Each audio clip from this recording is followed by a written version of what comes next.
আজকে আমরা আমাদের সপ্তম শ্রেণীর গণিতের আমরা নানা রকম আকৃতি মাপি এর 230 পৃষ্ঠায় আমাদের যে সমস্যাগুলো দেওয়া আছে আমরা পর্যায়ক্রমে সমাধান করব। তো আমাদের 213 পৃষ্ঠায় প্রথমে 1 নম্বরে আপনারা দেখতে পাচ্ছেন যে এখানে দেওয়া আছে, ছবিটি দেখো। এখানে সিলিন্ডারের মাত্রাগুলো ক্রমানুসারে অর্থাৎ ব্যাসার্ধ উচ্চতা দ্বিগুণ করা হয়েছে। মানে এখানে প্রথম দ্বিতীয় তৃতীয় অর্থাৎ 3টা সিলিন্ডার দেওয়া আছে। তো এখানে ক্রমানুসারে বলছে ব্যাসার্ধ এবং উচ্চতা দ্বিগুণ করা হয়েছে, ফলে আয়তনের কিরূপ পরিবর্তন ঘটবে যুক্তি সহ মতামত ব্যক্ত করো। তো এখানে আসলে মূল বিষয় হচ্ছে আমাদের সিলিন্ডারের 3টা সিলিন্ডার আয়তন বের করতে হবে, আর আয়তনের মাধ্যমে আমরা এখানে কি পরিবর্তন হয়েছে আমরা এটা লিখতে হবে, এতটুকু। তো আমরা আশা করি আমরা বুঝতে পারছি। আমরা এখন যেটা লিখব যে প্রথমে আমরা যদি 3টা সিলিন্ডার এঁকে নিই,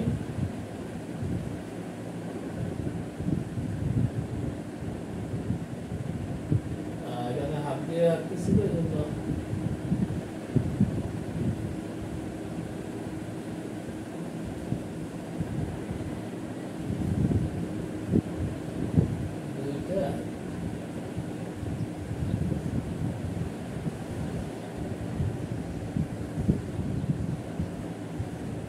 এখানে আমরা 3টা সিলিন্ডার আঁকলাম। আর এখন এখানে আমাদের বলছে এগুলার আমরা কি পরিবর্তন ঘটেছে আয়তনে আমরা এটা বের করতে হবে।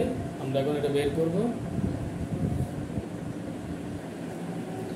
সিলিন্ডারের ক্ষেত্রে আমরা সিলিন্ডারের আয়তনের যে সূত্র আমরা আশা করি জানি, তারপরে আমরা এখানে এখন লিখলে অবশ্যই আপনারা এটা জানবেন।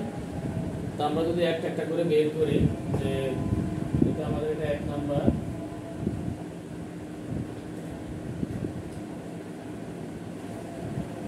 আমরা লিখতে পারি যে প্রথম সিলিন্ডারের ক্ষেত্রে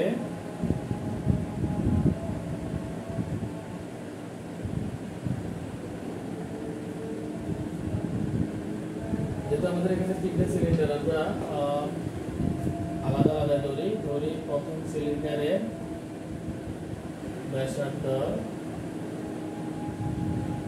R1 R এটা ধরলাম আমরা, এবং প্রথম সিলিন্ডারের উচ্চতা H1 H এটা আমরা ধরলাম। তাহলে এখানে পরবর্তীটা কি হবে, আবার দ্বিতীয়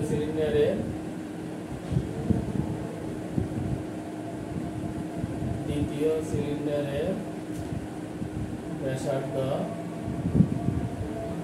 তাহলে এটা আমাদের কি হবে R2 সমান, যেটি বলছে দ্বিগুণ হবে, তাহলে R এর দ্বিগুণ হচ্ছে 2R, আমরা এটা লিখব 2R। এখন এবং দ্বিতীয় সিলিন্ডারের উচ্চতা H2 সমান হবে 2H দ্বিগুণ। যেটা আমাদের বলছে এখানে ব্যাসার্ধ এবং উচ্চতা দুইটাই আমাদের বলছে যে ব্যাসার্ধ উচ্চতা দ্বিগুণ করা হয়েছে। তারপর লিখবো তৃতীয়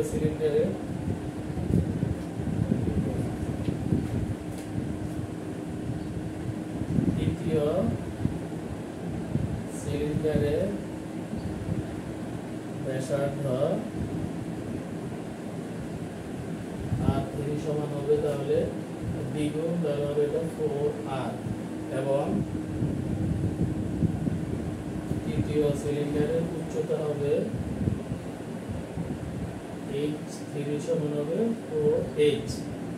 আমরা এখানে 3টা যেহেতু সিলিন্ডার বলা হয়েছে এবং বলছে যে এদের ব্যাসার্ধ এবং উচ্চতা, মানে আমাদের ব্যাসার্ধ এবং উচ্চতা ক্রমানুসারে, মানে মাত্রাগুলো হলো ক্রমানুসারে দ্বিগুণ করা হয়েছে। এখানে প্রথম সিলিন্ডারের ব্যাসার্ধ যে উচ্চতা, দ্বিতীয় সিলিন্ডারের তার দ্বিগুণ, আবার তৃতীয় সিলিন্ডার হবে দ্বিতীয় সিলিন্ডারের দ্বিগুণ। এভাবে আমাদের ক্রমানুসারে উচ্চতা এবং ব্যাসার্ধ দ্বিগুণ করা হয়েছে। এখন আমরা প্রত্যেকটা আয়তন বের করব।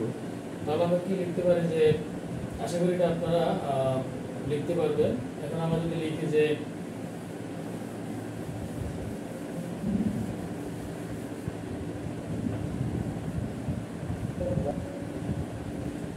তাহলে আমরা প্রথম সিলিন্ডারের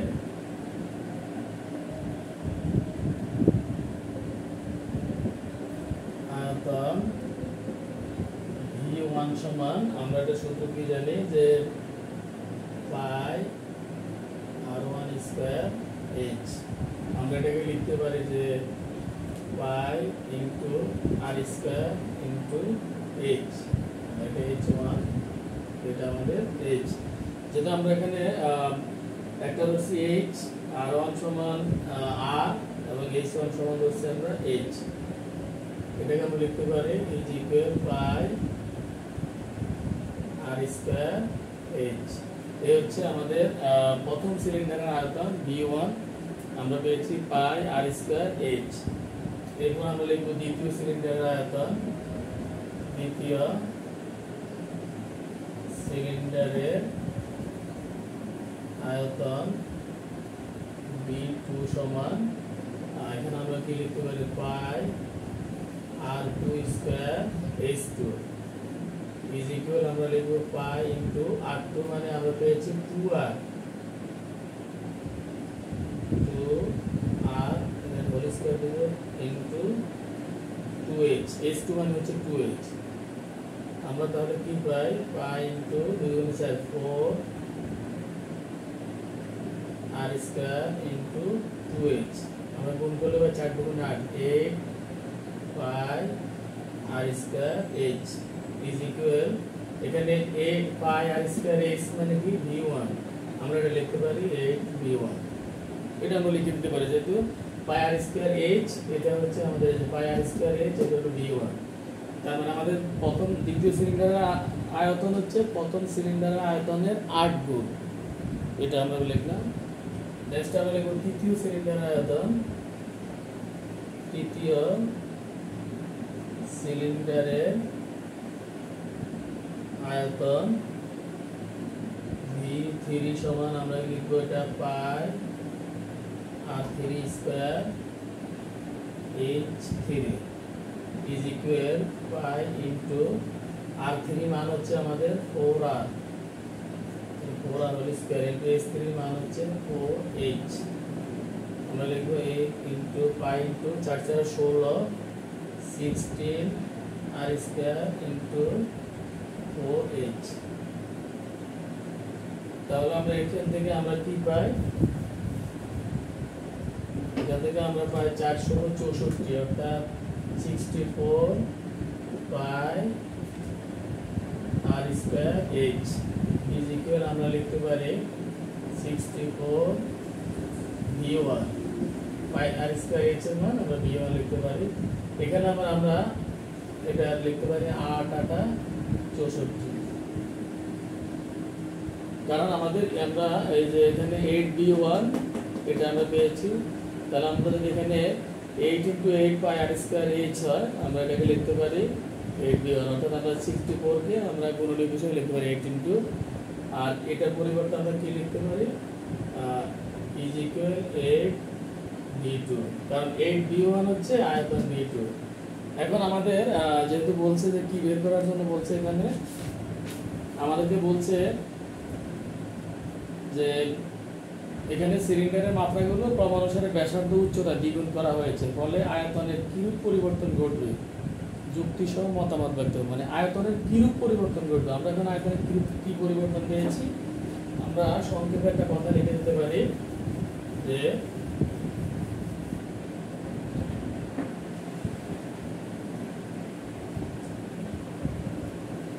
অতএব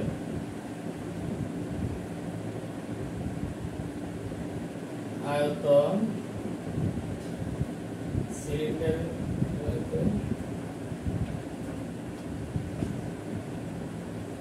অতএব সিলিন্ডারের আয়তন